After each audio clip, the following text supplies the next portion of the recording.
ಮುಖ್ಯಮಂತ್ರಿಗಳು ನೋಡಲೇಬೇಕಾಗಿರ್ತಕ್ಕಂಥ ಸುದ್ದಿ ಇದು. ಸಿಎಂ ಸಿದ್ದರಾಮಯ್ಯನವರ ಕ್ಷೇತ್ರದ ಸುದ್ದಿ ಅಷ್ಟೇ ಅಲ್ಲ, ಮೈಸೂರು ಉಸ್ತುವಾರಿ ಸಚಿವ ಮಹದೇವಪ್ಪನವರೇ ನೀವು ಕೂಡ ನೋಡಲೇಬೇಕಾಗಿರುವಂಥ ಸುದ್ದಿ ಇದು.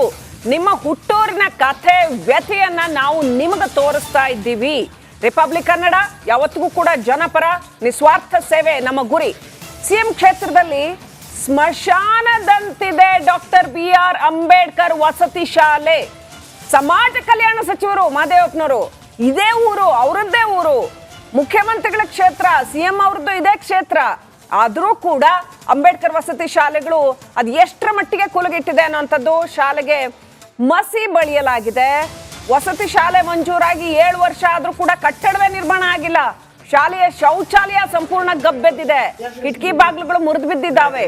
ವರುಣ ಕ್ಷೇತ್ರದ ನಂಜನಗೂಡು ತಾಲೂಕಿನ 16 ಗ್ರಾಮದ ವಸತಿ ಶಾಲೆಯನ್ನ ತೋರಿಸ್ತಾ ಇದ್ದೀವಿ. ಇದು ಎಂಥ ಕತೆ ಸ್ವಾಮಿ, ಊರಿಗೆಲ್ಲ ಏನೋ ಜನಪ್ರತಿನಿಧಿಗಳು ನೀವುಗಳು ಉಪದೇಶ ಮಾಡ್ತೀರಾ, ಹಾಗಿರ್ಬೇಕು ಹೀಗಿರ್ಬೇಕು, ಇನ್ನೇನು ಎಲೆಕ್ಷನ್ ಬಂತು, ಭಾಷಣಗಳು ಸುರಿಮಳೆ. ಕೆಲಸ ನೋಡಿದ್ರೆ ಈ ರೀತಿ ನಿಮ್ಮ ಊರಿನ ಕತೆ ಈ ರೀತಿ ಆದ್ರೆ ಹೇಗೆ ಮತ್ತೆ?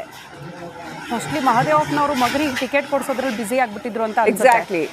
ಉಸ್ತುವಾರಿ ಸಚಿವರಾಗಿ ತಮ್ಮ ಕ್ಷೇತ್ರದಲ್ಲಿ ಏನಾಗ್ತಾ ಇದೆ, ವಸತಿ ಶಾಲೆಯ ಪರಿಸ್ಥಿತಿ ಯಾವ ರೀತಿ ಇದೆ, ಮಕ್ಕಳ ಕಥೆ ವ್ಯತೆ ಯಾವ ರೀತಿ ಇದೆ, ಅದಕ್ಕೆ ಧ್ವನಿ ಆಗಬೇಕು ಅಂತ ಕಾಳಜಿ ಇಲ್ವಾ ನಿಮಗೆ ಅನ್ನೋದನ್ನ ನೇರವಾಗಿ ರಿಪಬ್ಲಿಕನ ನಿಮಗೆ ಪ್ರಶ್ನೆಯನ್ನ ಮಾಡ್ತಾ ಇದೆ. ಸದ್ಯ ಅಲ್ಲಿನ ವಾಸ್ತವ ಪರಿಸ್ಥಿತಿ ನೋಡ್ತಾ ಹೋದ್ರೆ ಸಿಎಂ ಸಿದ್ದರಾಮಯ್ಯನವರ ತವರು ಜಿಲ್ಲೆ, ಮಹದೇವಪ್ಪನವರು ಉಸ್ತುವಾರಿ ಸಚಿವರಾಗಿದ್ದೀರಿ, ನಿಮ್ಮ ಗಮನಕ್ಕೆ ಬಂದಿಲ್ವಾ? ಅಥವಾ ಗಮನಕ್ಕೆ ಬಂದ್ರೂ ಕೂಡ ನಿರ್ಲಕ್ಷ್ಯ ಇದೆಯಾ?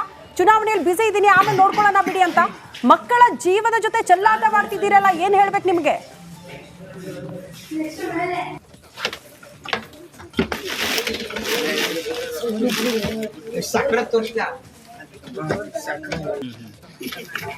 ಸೊಳ್ಳೆ ಎಲ್ಲ ಬರ್ತಾವ.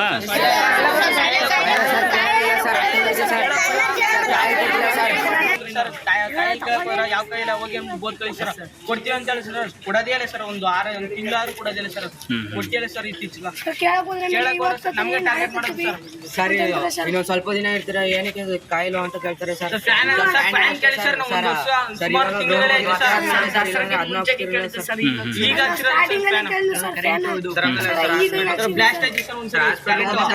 ಒಂದ್ ಕಿಲೋಮೀಟರ್ ಇದೆ ಸರ್ ಹಾಸ್ಪಿಟಲ್, ಗೌರ್ಮೆಂಟ್ ಹಾಸ್ಪಿಟಲ್, ಅಲ್ಲಿಗೆ ನಡೆಸ್ಬೇಕು ಕರ್ಕೋತಾರೆ ಸರ್. ಕೇಳಿದ್ರೆ ಅವರು ಏನೂ ಆಗಲ್ಲ, ಸುಸ್ತಾರ್ ಬಿದ್ಕತಾರೆ, ಹೋಗಿ ಕರ್ಕೋಗಿ ನರ್ಸಿಂಗ್ ಕೇಳ್ತಾರೆ ಸರ್. ಅವರು ಬಿಸಿಲಿಂದ ನಡ್ಕೊಂಡು ಹೋಗ್ಬೇಕು ಸರ್ ಹಾಸ್ಪಿಟಲ್. ಈ ಹಾಸ್ಟೆಲ್ ನಮ್ಗೆ ಏನೋ ಸೌಲಭ್ಯನೇ ಸಿಕ್ಕಿಲ್ಲ. ಫಸ್ಟ್ ಆಫ್ ಆಲ್ ನೀರೇ ಇಲ್ಲ ಹೇಳ್ಬೇಕು ಅಂದ್ರೆ, ಅಲ್ಲಿ ಏನು ಸೌಲಭ್ಯ ಸಿಕ್ಕಿಲ್ಲ. ಹಿಂದ್ಗಡೆ ಅಲ್ಲಿ ಕ್ಲೀನ್ ಮಾಡ್ಸಿಲ್ಲ, ಏನಿಲ್ಲ. 3 ದಿವಸದಿಂದ ಸರ್ ಯಾವ ಟೀಚರ್ಸು ಬಂದು ಕೇಳಿಲ್ಲ, ಏನು ಬಂದು ಕೇಳಿಲ್ಲ ಟೀಚರ್ಸು ಸರ್. ಹೀಗೆ 3 ದಿವಸದಿಂದ ನೀರು ಯಾವ ಟೀಚರ್ಸು ಬಂದು ಕೇಳಿಲ್ಲ. ಒಂದೇ ಒಂದು ಟಾಯ್ಲೆಟಲ್ಲಿ 150 ಸೀಟ್ ಹೋಯ್ತಿರೋದು. ಏನು ಸೌಲಭ್ಯ ಇಲ್ಲ. ಅದೇನೋ ಪ್ರಿನ್ಸಿಪಲ್ನೇ ಕೇಳಿದ್ರು. ಯಾರು ಪ್ರಿನ್ಸಿಪಲ್ ಸರ್ ಕೇಳಿದ್ರೆ ಸರ್ ಕೇಳ್ತಾಗೆಲ್ಲ ಬೈತಾರೆ ಸರ್.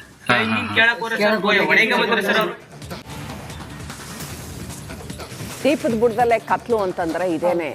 ಊರಿಗೆಲ್ಲ ಇಡೀ ರಾಜ್ಯಕ್ಕೆ ಸಮಾಜ ಕಲ್ಯಾಣ ಇಲಾಖೆ ಸಮಾಜ ಕಲ್ಯಾಣ ಮಾಡೋದಕ್ಕೆ ಇರೋವಂಥದ್ದು. ಇಲ್ಲಿ ನೋಡಿದ್ರೆ ಸಚಿವರ ಕ್ಷೇತ್ರದಲ್ಲೇನೆ ಯಾವ ಕಲ್ಯಾಣವೂ ಇಲ್ಲ, ಯಾವ ಅಭಿವೃದ್ಧಿನೂ ಇಲ್ಲ ಅಂತ.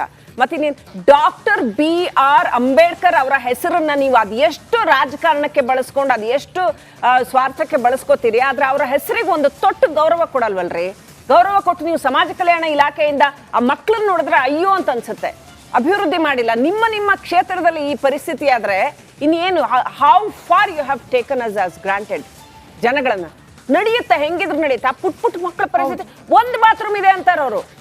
ಒಂದು ಬಾತ್ರೂಮ್, 106 ಮಕ್ಕಳಿಗೆ ಒಂದು ಬಾತ್ರೂಮ್. ಏನಾಗ್ಬೇಕು ಆ ಮಕ್ಕಳ ಪರಿಸ್ಥಿತಿ? ಹುಷಾರಿಲ್ಲ ಅಂದ್ರೆ ನಡೆಸ್ಕೊಂಡು ಕರ್ಕೊಂಡು ಹೋಗ್ತೀರಾ ಗೌರ್ಮೆಂಟ್ ಆಸ್ಪತ್ರೆಗೆ ಅಂತ.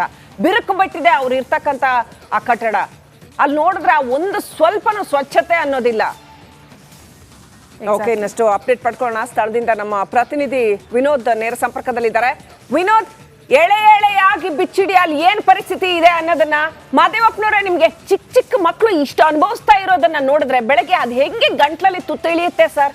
ಅದ್ ಹೆಂಗೆ ನಿಮ್ಗೆ ಅನ್ನ ತಿನ್ನಕ್ಕೆ ಮನ್ಸು ಬರುತ್ತೆ? ವಿನೋದ್, ಮಗನ ಭವಿಷ್ಯಕ್ಕಾಗಿ ಹೋರಾಡ್ತಿದ್ದಾರೆ, ಇಲ್ಲಿ ಮಕ್ಕಳ ಭವಿಷ್ಯಕ್ಕಾಗಿ ಹೋರಾಡ್ಬೇಕು ಅನ್ನೋದಿಲ್ವಾ? ಕಾಳಜಿ ಇಲ್ವಾ ಉಸ್ತುವಾರಿ ಸಚಿವರಿಗೆ?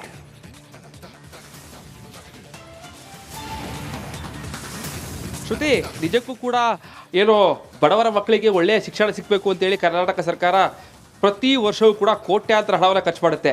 ನನಗೆ ಸತ್ಯ ನಿಜಕ್ಕೂ ಅಲ್ಲಿನ ಸ್ಥಳದಲ್ಲಿದ್ದೇನೆ, ಸ್ಥಳದ ಪ್ರತಿಯೊಂದು ದೃಶ್ಯ ತೋರಿಸ್ತೇನೆ.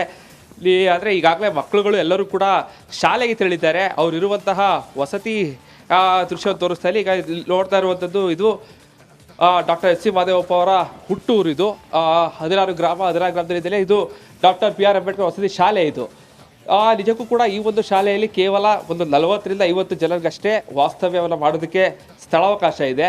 ಆದರೆ ಇಲ್ಲಿ ವಾಸ ಮಾಡ್ತಾ ಇರುವಂಥದ್ದು ಸುಮಾರು 150ಕ್ಕೂ ಹೆಚ್ಚು ಜನರು ವಾಸವನ್ನು ಅಂದರೆ ಮಕ್ಕಳುಗಳು ಇಲ್ಲಿ ಒಂದು ವಾಸ್ತವ್ಯವನ್ನು ಪಡ್ಕೊಂಡಿದ್ದಾರೆ. ಪ್ರತಿನಿತ್ಯವೂ ಕೂಡ ಅಂದರೆ ಇಲ್ಲಿ ಆ ಮಕ್ಕಳುಗಳೆಲ್ಲ ಬಂದ ಸಂದರ್ಭದಲ್ಲೂ ಕೂಡ ಹೇಳ್ತಾ ಇರುವಂಥದ್ದು ಇಲ್ಲಿ ನಮಗೆ ಸರಿಯಾದಂತಹ ಮೂಲಭೂತ ಸೌಕರ್ಯಗಳು ಸಿಗ್ತಾ ಇಲ್ಲ ಅಂತೇಳಿ. ಇಲ್ಲಿ ಅವರು ಏನೋ ಐಷಾರಾಮಿ ಜೀವನವನ್ನ ಕೇಳ್ತಾ ಇಲ್ಲ, ಬದಲಾಗಿ ಅವರು ನಮಗೆ ಬೇರೆ ಇದೆಲ್ಲ ಕೇಳಿದ ರೀತಿಯಲ್ಲಿ ನಮಗೆ ದೊಡ್ಡದ ಇದಿರಬೇಕು ಅಂತೇಳಿ ಕೇಳ್ತಾ ಇಲ್ಲ. ಆದರೆ ಅವರು ಮೂಲಭೂತ ಸೌಕರ್ಯಗಳಿಗೆ ಸಿಗ್ತಾ ಇಲ್ಲ ಅಂತೇಳಿ ಈಗ ಹೇಳ್ತಾ ಇದ್ದಾರೆ. ಈ ಒಂದು ಅಂದರೆ ಈಗ ನೋಡ್ತಾ ಇರುವಂತಹ ದೃಶ್ಯ ಇದು ಮಕ್ಕಳು ವಾಸ ಮಾಡುವಂತಹ ಒಂದು ರೂಮ್. ಇದು ಈ ಒಂದು ರೂಮ್ನಲ್ಲಿ ಎಷ್ಟು ಜನ ಇರೋಕ್ಕೆ ಸಾಧ್ಯ ಆಗುತ್ತೆ ಹೇಳಿ. ನಿಜಕ್ಕೂ ಕೂಡ ಪ್ರತಿಯೊಂದು ಈಗಷ್ಟೇ ಈ ಒಂದು ಸ್ಥಳವನ್ನು ಕ್ಲೀನ್ ಮಾಡಿದ್ದಾರೆ. ಮುರಿದು ಬಿದ್ದಿರುವಂತಹ ಕುರ್ಚಿ ಇದೆ, ಇಲ್ಲಿರುವಂತಹ ಕಿಟಕಿ ಗಾಜು ಎಲ್ಲವೂ ಕೂಡ ಪುಡಿಯಾಗಿದೆ. ಆದರೆ ಈಗಾಗಲೇ ಗೋಡೆಯೂ ಕೂಡ ಈಗಾಗಲೇ ಬಿರುಕನ್ನು ಬಿಟ್ಟಿದೆ. ಅಂದರೆ ಹಾಸಿಗೆಗಳ ಪರಿಸ್ಥಿತಿ ನೋಡೋದಕ್ಕೆ ಗೊತ್ತಾಗುತ್ತೆ. ಇದು ನೋಡೋದಕ್ಕೆ ಮಾತ್ರ ಹಾಸಿಗೆ, ಪ್ರತಿಯೊಂದು ಕೂಡ ಇಲ್ಲಿ ಹರಿದೋಗಿದೆ. ಕೆಲವೊಂದು ಎಲ್ಲವೂ ಕೂಡ ಇಲ್ಲಿ ನೋಡ್ತಾ ಇದ್ದೀರಾ, ಎಲ್ಲವೂ ಕೂಡ ಹರಿದಿದೆ. ಪ್ರತಿಯೊಂದು ಕೂಡ ಹರಿದೋಗಿರುವಂತಹ ಸ್ಥಿತಿ ಇದೆ. ಈ ಒಂದು ಇದರಲ್ಲೇ ಮಕ್ಕಳುಗಳು ಪ್ರತಿನಿತ್ಯವೂ ಕೂಡ ವಾಸವನ್ನು ಮಾಡ್ತಾ ಇದ್ದಾರೆ.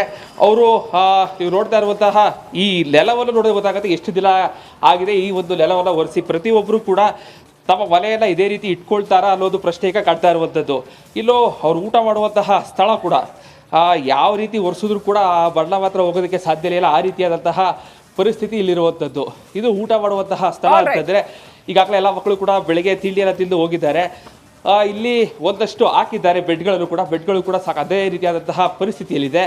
ಇನ್ನು ಇಲ್ಲಿರುವಂತಹ ಶೌಚಾಲಯದ ಪರಿಸ್ಥಿತಿ ನೋಡ್ಬೋದಾಗುತ್ತೆ. ಇಲ್ಲೆಲ್ಲರ ಮಕ್ಕಳು ಕೂಡ ಹೊರಗಡೆ ಭಾಗದಲ್ಲಿ ಸ್ನಾನ ಮಾಡ್ತಾರೆ. ಈಗಷ್ಟೇ ಪ್ರತಿಯೊಬ್ಬರು ಕೂಡ ಎಲ್ಲವನ್ನು ಕೂಡ ಕ್ಲೀನ್ ಮಾಡುವಂತಹ ಕೆಲಸಕ್ಕೆ ಯಾವಾಗ ಕ್ಯಾಮ್ರಾ ಕಡ್ದು ಆ ಸಂದರ್ಭದಲ್ಲಿ ಅಷ್ಟೇ ಕ್ಲೀನನ್ನು ಮಾಡುವಂತಹ ಕೆಲಸಕ್ಕೆ ಮುಂದಾಗಿದ್ದಾರೆ. ಕೇವಲ ಈ ಒಂದು ಶೌಚಾಲಯದಲ್ಲಿ 150ಕ್ಕೂ ಹೆಚ್ಚು ವಿದ್ಯಾರ್ಥಿಗಳು ಸ್ನಾನವನ್ನು ಮಾಡಬೇಕು, ಶೌಚಾಲಯಕ್ಕೆ ಹೋಗಬೇಕು ಅಂದರೆ ಯಾವ ಪರಿಸ್ಥಿತಿಯಲ್ಲಿ CM ಕ್ಷೇತ್ರದಲ್ಲಿ ಮಕ್ಕಳು ಶಿಕ್ಷಣವನ್ನು ಕಲಿತಾ ಇದ್ದಾರೆ ಅನ್ನೋದು ಕೂಡ ಸಾಕಷ್ಟು ಯಕ್ಷ ಪ್ರಶ್ನೆ ಕಾಡ್ತಾ ಇದೆ. ಪ್ರತಿ ವರ್ಷವೂ ಕೂಡ ಈ ಒಂದು ಶಾಲೆಯಲ್ಲಿ ಪ್ರತಿಯೊಬ್ಬ ಡಾಕ್ಟರ್ಸ್ ಇದ್ದಾರೆ, ಇಂಜಿನಿಯರ್ಸ್ ಇದ್ದಾರೆ. ಪ್ರತಿಯೊಬ್ಬರು ಕೂಡ ಈ ದೇಶದ ಆದರೆ ಮುಂದಿನ ದಿನಗಳಲ್ಲಿ ಸಾಕಷ್ಟು ಒಳ್ಳೊಳ್ಳೆ ಕೆಲಸ ಮಾಡುವಂತಹ ಪ್ರಜೆಗಳಾಗುವಂತಹ ವಿದ್ಯಾರ್ಥಿಗಳಲ್ಲಿ ಸ್ಟಡಿಯನ್ನು ಮಾಡ್ತಾ ಇದ್ದಾರೆ. ಈ ರೀತಿಯಾದಂತಹ ವ್ಯವಸ್ಥೆಯಲ್ಲಿ ಅವರು ಶಿಕ್ಷಣ ಪಡೆದ್ರೆ ಮುಂದೆ ಅವ್ರಿಗೆ ಯಾವ ರೀತಿಯಾದಂತಹ ಶಿಕ್ಷಣ ಸಿಗುತ್ತೆ ಅನ್ನೋದಕ್ಕೆ ಸಾಕಷ್ಟು ಯಕ್ಷ ಪ್ರಶ್ನೆ ಕಾಡ್ತಾ ಇರುವಂಥದ್ದು. Srilakshmi. Okay Vinod, thank you ಡೀಟೇಲ್ಸ್ಗಾಗಿ. ರಿಪಬ್ಲಿಕ್ ಕನ್ನಡ ಈ ಸ್ಟೋರಿಯನ್ನ ಖಂಡಿತ ಬೆನ್ನತ್ತುತ್ತೆ. ಇದರ ಏನು ಈ ಸ್ಥಿತಿ ಬದಲಾವಣೆ ಆಗೋವರೆಗೂ ನಾವು ಬಿಡೋದಿಲ್ಲ ಅಂತ ಅದು ಮಹದೇವಪ್ಪನವರು ಎಚ್ಚೆತ್ಕೊಳ್ಳೋದು ಒಳ್ಳೇದು. ಈಗಲೇ ಖಂಡಿತವಾಗ್ಲೂ ಅವ್ರನ್ನ ಸಂಪರ್ಕ ಮಾಡಿ ನಾವು ಇದನ್ನ ಬೆನ್ನತ್ತಿ